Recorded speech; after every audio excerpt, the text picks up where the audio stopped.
এইরকম মিটিং করে করে জনগণের কাছে গেলে চলবে না। আপনাদের প্রত্যেককে 2 জন 3 জনের ছোট ছোট টিম করে জনগণের ঘরে দুয়ারে যেতে হবে, ঘরে ঘরে জনগণের কাছে যেতে হবে,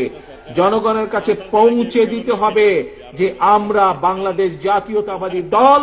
জনগণ সমর্থন করলে আমরা কিভাবে দেশকে পুনর্গঠন করব, কিভাবে জনগণের সন্তানদের শিক্ষা ব্যবস্থা গড়ে তুলব, কিভাবে যোগাযোগ ব্যবস্থা গড়ে তুলব, কিভাবে দেশের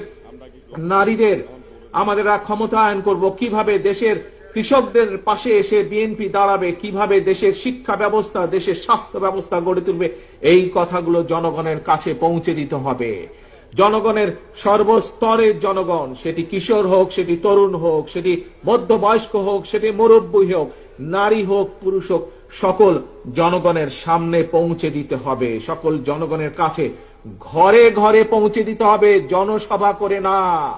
প্রিয় সহকর্মী বৃন্দ, প্রিয় কর্মী ভাইরা, প্রিয় ডেলিগেট বৃন্দ, কাউন্সিলর বৃন্দ, একটি কথা মনে নিতে হবে, আমাদের লক্ষ্য এখন একটি থাকতে হবে, ঐক্য, জনগণ এবং দেশ গঠন।